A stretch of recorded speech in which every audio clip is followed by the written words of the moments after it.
So finally superstar Jeet অভিনীত কেউ বলে বিপ্লবী কেউ বলে ডাকাতের একটা মোশন পোস্টার চলে এসেছে, যেটা দারুণ করেছে। সিরিয়াসলি বলছি, এই যে পুরো গল্পটা যেটার ওপর বেস করে সেটা যেভাবে এখানে দেখিয়েছে, পোস্টারের মধ্যে যেভাবে ডিজাইন আছে, জিতের একটা লুক, ইয়াং লুক সেখানে যেভাবে ডিজাইন করা হয়েছে, এবং পাশাপাশি জিতের আর একটা বয়স্ক লুক, মানে সেটা হয়তো কোনো ছদ্মবেশও হতে পারে, সেটাকে যেভাবে ডিজাইন করছে দেখতে মারাত্মক লাগছে। সিরিয়াসলি বলছি, মানে মোশন পোস্টারটা এক কথায় দারুণ। এবং লুকিং ফরওয়ার্ড কেউ বলে বিপ্লবী কেউ বলে ডাকাত, কারণ এই কাজটা অন্য সবাই এখন জিদ্দার কবে কামব্যাক হবে না হবে এটা নিয়ে এখন অনেকেই প্রশ্ন তুলছে যে জিদ্দা আদৌ কামব্যাক করতে পারবে কিনা। তবে আমার মনে হয় এই কাজটা একটা অন্য ধরনের কাজ। এটা কিন্তু জিদ্দা আর পাশে যেরকম মাস মাসাল্লা ছবি করে তার থেকে কিছুটা আলাদা, কিছুটা সিরিয়াস জনরার ওপর অনেকদিন বাদে সে কাজ করছে। তো মাল্টিপ্লেক্স ওরিয়েন্টেড একটা অডিয়েন্স পাবে। পাশাপাশি অরিত্রদা যে কতই মোটামুটি স্ক্রিপ্ট লিখেছে সবকটাই কিন্তু একটা স্ট্যান্ডার্ড লেভেলে গেছে। আমি বলছি না মাস্টারপিস, বাট একটা স্ট্যান্ডার্ড লেভেলে কিন্তু কাজ হয়েছে, মানে গল্প কিন্তু এই সিনেমাটার কথা বলবে, ঠিক আছে? সেটা যেভাবে প্রেজেন্ট করবে বাংলার বাজারে সেটা দেখার মতন। এবং প্রতীকীর বসু যেহেতু ভালো একজন ডিরেক্টর, তার প্রতিও একটা ভরসা রয়েছে যে সে ভালো কিছু করতে পারে এই ছবিটার মাধ্যমে। এবার দেখার মানে ওভারঅলে ছবিটা কেমন হয়। এবং এই ছবিটা মেবি 2026-এর 15 আগস্টে রিলিজ করতে পারে, যদিও বা এটা কোনো কনফার্ম আপডেট না, বাট অনেক সূত্র থেকে জানা গেছে যে এটা 15 আগস্ট 2026-এ রিলিজ হবে। তো রিয়েলি লুকিং ফরওয়ার্ড। এই ছবিটা তো আমার মনে হয় কিছু ধামাকাদার হবে। বা দেখুন, এই ছবিটাকে চালাতে গেলে সেইভাবে প্রমোশনও করতে হবে।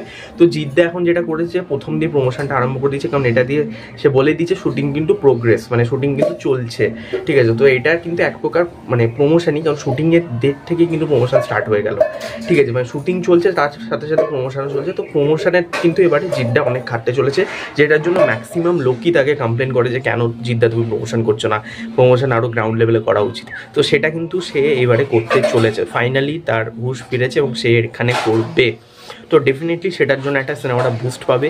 গ্রাম মফস্বলের দিকেও ভালো চলার কিন্তু চান্স রয়েছে, কেউ বলে বিপ্লবী কেউ বলে ডাকাত।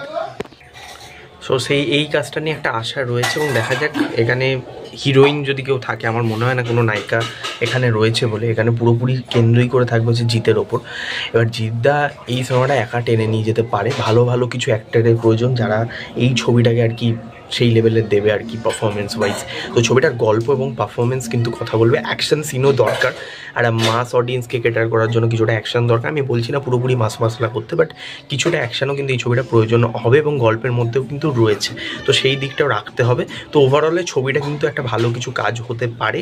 একটা আশা জাগাচ্ছে পোস্টারটা, যেভাবে ডিজাইন করেছে, একটা দিকে যেভাবে মানে দুটো মুখ যেভাবে পাশাপাশি রাখা হয়েছে, এবং তার ওপর যে নিউজ পেপারের যে লেখাগুলো সেগুলো যেভাবে রিফ্লেক্ট করছে ওভারলেতে আর কি রাখা হয়েছে, সেই জায়গাটা ব্যাপক লাগছে। তো ওভারঅলে তোমাদের কেমন পোস্টারটা লেগেছে এবং তোমরা কতটা এক্সাইটেড কেউ বলে বিপ্লবী কেউ বলে ডাকাত নিয়ে, সেটা অবশ্যই কমেন্টে জানিও। লাইক করতে বলো না, ভিডিওটা ভালো লাগলে সাবস্ক্রাইব করো, পাশেটা বেল আইকন ক্লিক করো।